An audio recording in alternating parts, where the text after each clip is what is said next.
जय हिंद दोस्तों, आज हम पढ़ेंगे केमिस्ट्री बेसिक से। जैसे केमिस्ट्री क्या है।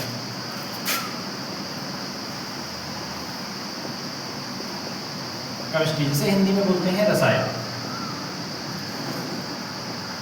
रसायन क्या है? रसायन जैसे हम कह सकते हैं पदार्थ का विज्ञान।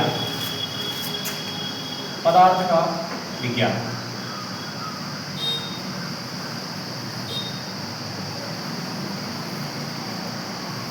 पदार्थ का विज्ञान जैसे तुम्हारी जो चीज़ें हैं, छोटी छोटी चीज़ें या कोई भी बड़ी चीज़, वो सभी छोटी छोटी चीज़ों से ही मिलकर बनी है, छोटे छोटे पदार्थों से मिलकर बनी हुई है। पदार्थ क्या है? जैसे पदार्थ में हम लिख सकते हैं तत्व, यौगिक,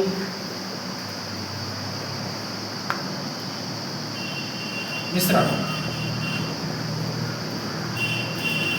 इन सभी चीज़ों से मिलकर हमारा बना होता है पदार्थ।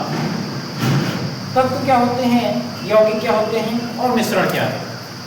तत्व हमारा है जो एक शुद्धतम एक ही वस्तु से बना हो, एक ही चीज से बना हो, वो हमारा होता है तत्व। जैसे क्या कह सकते हैं तत्व को? जो किसी एक ही पदार्थ से मिलकर बना हो, एक ही तत्व से मिलकर बना हो, वो हमारा होता है तत्व। जैसे हम कह सकते हैं लोहा,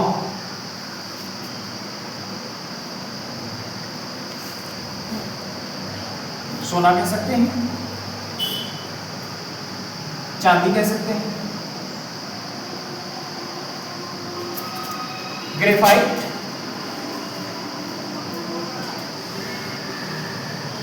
हीरा। ये सभी अपने आप में एक ही तत्व से मिलकर बने हुए हैं। जैसे लोहा, लोहा क्या होता है? आयरन। प्रतीक क्या है? Fe। एक शुद्धतम तत्व जो हमारा क्या है? तत्व है। Fe लोहे का प्रतीक है, ये लोहे का फार्मूला है। सोना Au, चांदी सिल्वर यानी Ag, ग्रेफाइट कार्बन होता है तुम्हारा, हीरा ये भी कार्बन होता है। ग्रेफाइट और हीरा दोनों अलग अलग चीजें हैं। ग्रेफाइट और हीरा, सभी लोगों ने हीरा को नहीं देखा होगा, ना ही ग्रेफाइट को देखा होगा। कह सकते हैं जैसे ग्रेफाइट है, ये कार्बन के रूप में अलग मिलता है, हीरा ये अलग मिलता है, चांदी, ये सभी में क्या है? एक ही तत्व से मिलकर बना हुआ पदार्थ, तत्व। ये हमारे सभी तत्व हैं। जैसे यौगिक की बात करें, यौगिक क्या है? छोटे छोटे पदार्थों, छोटे छोटे तत्वों से मिलकर बना, वो हमारा यौगिक होता है। जैसे हम कह सकते हैं, उदाहरण के तौर पर ले सकते हैं चाक। चाक को यदि ले लिया तो चाक का हमारा जो फार्मूला होता है CaCO3, कैल्शियम कार्बोनेट।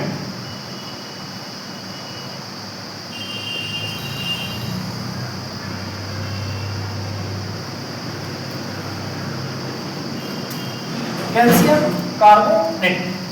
अब यौगिक जो तुम्हारा है, जिसे हम इसमें ले सकते हैं कैल्शियम कार्बोनेट, तो कैल्शियम कार्बोनेट जो बना है वो कैल्शियम से बना, कार्बन से बना और ऑक्सीजन। यदि इसको हम अलग करें तो हमारे छोटे छोटे तत्व इतने छोटे रूप में टूट जाएंगे कि हमारे सभी ये अलग, जो हमारे क्या होते हैं?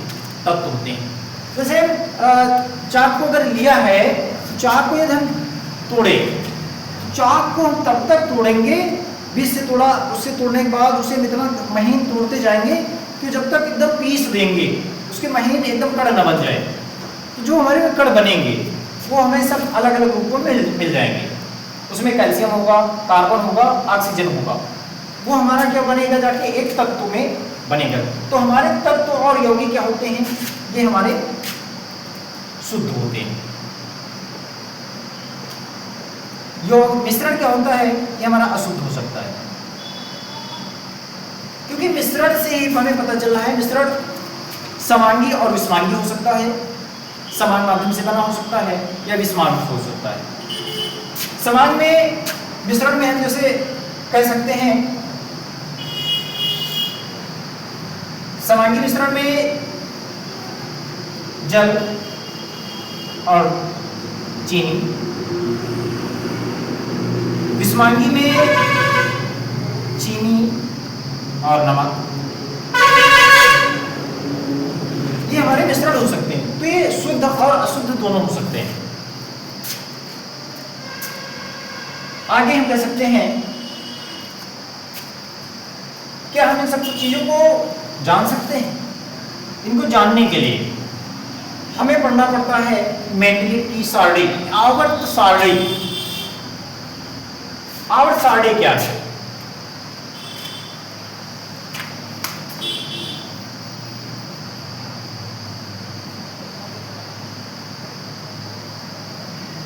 आवर्त सारणी, क्या आप लोगों ने आवर्त सारणी पढ़ी है, देखी है? आवर्त सारणी को हम सीखते हैं, देखा होगा आपने क्लास में, इस तरीके से बनी हुई होती है।